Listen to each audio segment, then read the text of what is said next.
La historia temprana de Roma está plagada de mitos. Para los antiguos mediterráneos en sí, toda la cuenca del Mediterráneo, el mito formaba parte del día a día y era imposible separarlo de la realidad. Por ese motivo, cuando uno estudia o cuando uno lee acerca de historia antigua, es imposible discernir con precisión qué es mito y qué es historia. Esto aunque sea hasta el surgimiento de los primeros historiadores, hasta el surgimiento de Heródoto. Toda la historia previa a Heródoto forma parte en realidad de relatos tradicionales. La semana pasada veíamos la temprana historia de Roma, la fundación de Roma, según justamente la tradición, que está plagada de mitos. De hecho, hasta hoy en día los historiadores debaten si Rómulo es una figura de la tradición o es una figura de la historia. Y esto es lo mismo que va a pasar con los 3 gobernantes romanos que lo sucedieron y de los cuales vamos a hablar hoy. Sean bienvenidos a La Barba Roja de Barba Roja, un espacio para hablar sobre curiosidades de la historia.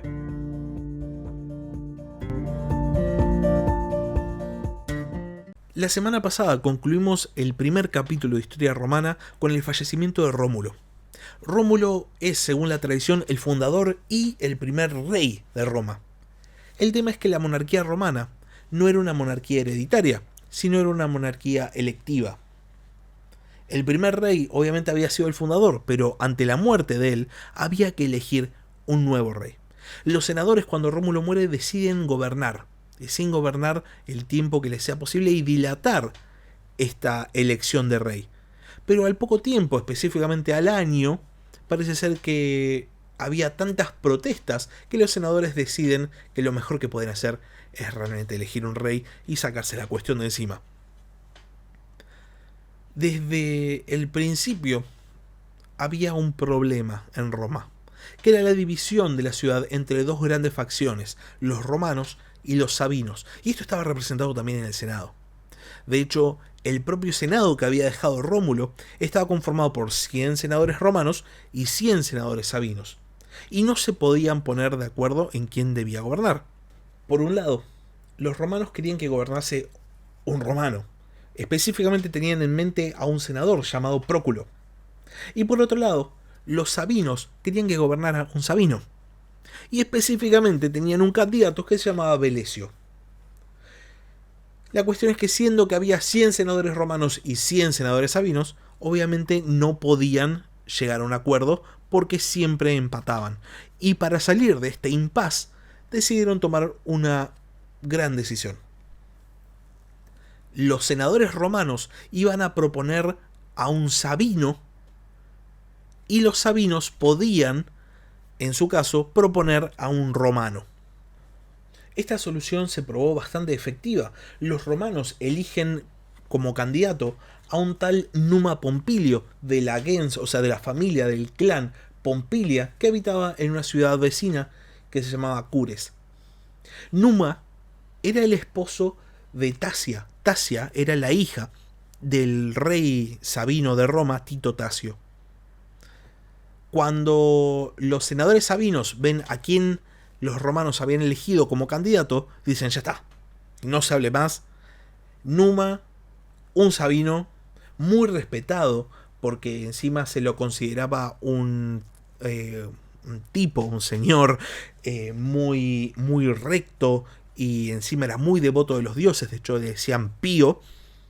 Ven a Numa y dicen, listo, este es el que va a ser rey de Roma. Y encima era el esposo de Tasia, de la hija de Tito Tasio. Al ver a Numa Pompilio, deciden no disponer de su potestad de proponer un candidato, y los 200 senadores se ponen de acuerdo y eligen a este sabino, Numa Pompilio, como el siguiente rey de Roma. Acerca de la vida anterior de Numa Pompilio antes de acceder al trono romano, hay algo de información. Sabemos que nació exactamente el mismo día que se fundó Roma, el 21 de abril del 753 a.C., y sabemos que vivía en la ciudad de Cures, que no era un romano. Sin embargo, su reinado va a marcar a la sociedad romana, a la temprana sociedad romana, y va a establecer las bases de muchas instituciones romanas que van a continuar a lo largo de toda la vida de esta gran civilización. En sí, su reinado va a ser lo opuesto al de Rómulo. Cuando Rómulo había pasado enorme parte de su reinado guerreando, conquistando, y se había transformado inclusive en un gobernador, prácticamente un déspota, que cuenta la leyenda que fue asesinado por sus propios senadores, Numa Pompilio va a encarar un gobierno de paz y se va a dedicar a consolidar las instituciones romanas. Las reformas que emprende Numa se van a llamar las Commentarii Numae, que van a estar compiladas en un libro que va a ser muy importante para la temprana Roma, que se va a perder en un saqueo que sufre la ciudad en el año 367 a.C. Había una cuestión fundamental que preocupaba a Numa Pompilio, que era la diferencia en el culto a los dioses que había entre los sabinos y los romanos. Y este rey veía que esta diferencia creaba conflictos. Por este motivo, uno de los pilares de su reinado va a ser el de unificar el culto sabino y el culto romano para transformarlo en uno solo. Por otro lado, otra de las reformas que Numa Pompilio emprende y que tiene consecuencia hasta nuestros días es la reforma del calendario romano. El calendario romano estaba compuesto de 10 meses, que empezaba en marzo y terminaba en diciembre. De hecho, los últimos 4 meses eran septiembre 7, octubre 8, noviembre 9, diciembre 10. Numa Pompilio lo que hace es agregar 2 meses al final del calendario. Enero, el mes dedicado al dios Jano, y febrero. Hasta nuestros días tenemos estos meses porque el segundo rey de Roma decidió agregarlos al calendario latino. Y habiendo reformado el culto romano y el calendario, Numa Pompilio fallece de manera completamente imprevista en el año 673 a.C., cuando su nieto, el que eventualmente va a ser el rey Anco Marcio, tenía solo 5 años. El reinado de Numa Pompilio fue un reinado muy largo, y fue un reinado de paz y de administración. El precedente que sentaba Numa Pompilio era el de un rey bueno, un rey administrador. Y teniendo esto en cuenta, los senadores romanos decidieron que tenían que buscar al sucesor. Para suceder a Numa Pompilio había un senador sabino que se consideraba el gran candidato y que tenía muchísimas ganas de reinar, que se llamaba Marcio. Marcio era el esposo de Pompilia, la hija de Numa Pompilio. Entonces, teniendo en cuenta la elección de Numa Pompilio habiendo sido el esposo de Tasia, la hija de Tito Tasio, Marcio dijo, bueno, seguramente me toque gobernar a mí. Sin embargo, el resto de los senadores no eligen a Marcio, sino que eligen a Tulio Hostilio. Tulio Hostilio era un romano que habitaba en la ciudad y era nieto de Hosto Hostilio, que había sido un combatiente en las fuerzas de Rómulo contra justamente los sabinos. Cuenta la leyenda que Marcio, muy desilusionado cuando ve que no había sido elegido como rey, simplemente se deja morir de hambre. Y esto va a tener un gran impacto en su hijo, el futuro rey de Roma, Anco Marcio. Cuestión que Tulio Hostilio sucede a Numa Pompilio en el año 673 a.C. Pensemos que Roma todavía no tenía 100 años, de hecho tenía 80 años. Y desde el inicio va a ser, digamos, un gobernante bastante dedicado al pueblo. La primera medida que va a tomar Tulio Hostilio, que le va a hacer ganar el favoritismo de las clases populares romanas, va a ser la de dividir las tierras que eran propiedad de Rómulo justamente entre los ciudadanos que fuesen no propietarios, entre los ciudadanos que no tuviesen tierras. El reinado de Tulio Hostilio va a estar marcado por la guerra, va a ser una especie de Rómulo II. Para empezar, Roma va a tener un conflicto con Alba Longa, su ciudad madre, de la que había salido justamente, de la que habían salido Rómulo y Remo. Parece que las relaciones entre Alba Longa y Roma ya no eran para nada cordiales y por este motivo se desata un conflicto.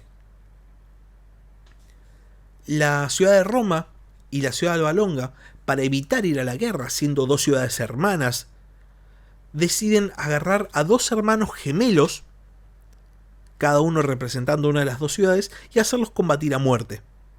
Eventualmente gana el bando, el hermano, perdón, que representaba a Roma, y Roma anexa a Alba Longa. De repente la ciudad madre se transformaba en parte de este creciente reino romano. Sin embargo, los conflictos con Alba Longa no se terminan de resolver acá, porque al poco tiempo Roma es atacada por otra ciudad que se llamaba Fidenes. Alba Longa, al ver que Roma era atacada, se niega a ayudar, y Tulio Hostilio, que veía que su ciudad vasalla se negaba a ayudar a Roma, decide destruir a Alba Longa hasta sus cimientos, no sin antes obviamente llevarse todas las riquezas de la ciudad y deportar a toda la población para que habiten en Roma. Pero la cuestión es que de repente Roma destruye a su ciudad madre y se transforma así en la cabeza de la región de Lacio. Al poco tiempo Fidenes también es derrotada, sus líderes son asesinados y aprovechando el empión básicamente, Tulio Hostilio decide ir a la guerra contra los sabinos. Como decía antes, el reinado de Tulio Hostilio se va a caracterizar por la guerra, pero también va a haber alguna que otra reforma. La más importante posiblemente sea la construcción del primer edificio del Senado romano, de la Curia Hostilia, que vino a reemplazar la manera en la cual los senadores tenían de reunirse, que era básicamente reunirse al aire libre en el foro. Pero bueno, esta es la única reforma edilicia que hay, o una de las únicas reformas edilicias que hay en el gobierno de Tulio Hostilio, y lo que va a seguir va a ser todavía más y más guerra. Tulio Hostilio va a la guerra contra las ciudades latinas, buscando la primacía de Roma. Pero estas ciudades lógicamente se oponían a esta primacía, no querían ser vasallas de Roma, y menos teniendo en cuenta lo que le había pasado a Alba Longa. La leyenda cuenta que en medio de tanta guerra hay una peste que asola a Roma, diezma a la población. Tulio Hostilio pide a Júpiter, de vuelta a la cuestión de la introducción, ¿no? Es imposible separar el mito de la historia. Tulio Hostilio pide a Júpiter su favor y su ayuda para combatir la plaga y para ganar la guerra. Pero Júpiter, como respuesta, fulmina con un rayo a Tulio Hostilio en el año 641 a.C. Esto fue visto por los romanos como una señal. Interesantemente, hay otra versión acerca de la muerte de Tulio Hostilio y tiene más que ver con la historia o tiene que ver con la intriga política. Dionisio de Halicarnaso, como recordarán, alguien que ya dio su versión diferente acerca de la muerte de Rómulo, nos dice que en realidad Tulio Hostilio no fue fulminado por Júpiter, sino que fue asesinado por su sucesor, quien, al igual que su padre, había deseado fervientemente el trono de Roma. Ahora los senadores realmente tenían que poner las barbas en remojo y tenían que elegir a un rey como la gente, a un rey que fuese más como Numa Pompilio y menos como Rómulo. Y con este pensamiento en mente, eligen como rey a Anco Marcio, que ya se los había mencionado hace un rato. Anco Marcio era el nieto de Numa Pompilio, era hijo de este senador sabino que se llamaba Marcio, y va a ser de hecho el último rey sabino de Roma. Anco Marcio, al principio de su reinado, prosigue la conquista de los latinos que había empezado su predecesor. Conquista las ciudades de Politorium, deportando a sus ciudadanos a Roma, y conquista nuevamente una ciudad que se había rebelado del dominio romano, que era Medulia, y también deporta a los ciudadanos a Roma. Roma de repente se transformaba en una enorme urbe que tenía ciudadanos de todas las ciudades que Roma iba conquistando. De hecho, el gobierno de Anco Marcio va a estar caracterizado por dos cosas. Primero, las guerras también. Y segundo, la expansión de la urbe romana. Va a haber muchas reformas urbanas en Roma y va a haber mucha expansión de la ciudad a los montes aledaños. Pero hablando específicamente de las guerras que emprende Anco Marcio, termina de conquistar a la ciudad de Fidenes, esta ciudad que había atacado Roma en la época de Tulio Stilio, y la saquea, y también emprende 2 guerras contra la ciudad de Veio. La última gran característica y por lo cual va a ser recordado Anco Marcio es porque va a restablecer las ceremonias religiosas que había inaugurado Numa Pompilio. Y con esta experiencia de reinado, después de 24 años de gobierno, Anco Marcio va a fallecer en el año 616 a.C. de causas naturales, volviendo a la manera de Numa Pompilio de simplemente morir tranquilo.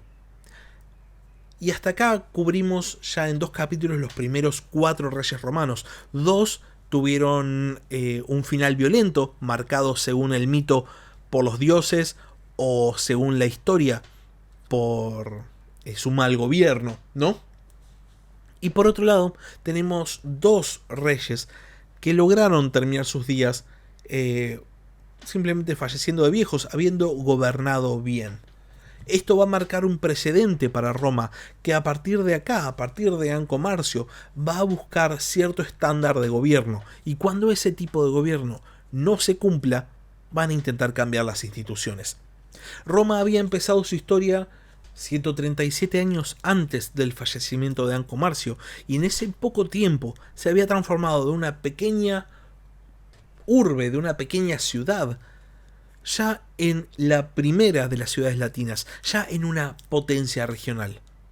Solo el destino sabía qué gloria o qué grandeza le esperaba a esta temprana civilización romana. Y hasta acá llegamos con el capítulo de hoy, habiendo finalizado estos primeros 4 gobiernos de la temprana civilización romana. En el capítulo de la semana que viene vamos a ver los últimos 3 reyes y el final de la monarquía. Gracias por escuchar La Barba Roja de Barba Roja. Si tenés algún comentario, si tenés alguna pregunta o simplemente tenés algo para decir, podés escribir un comentario en YouTube o bien podés mandar un mail a labarbarrojadebarbarroja@gmail.com. Hasta la próxima.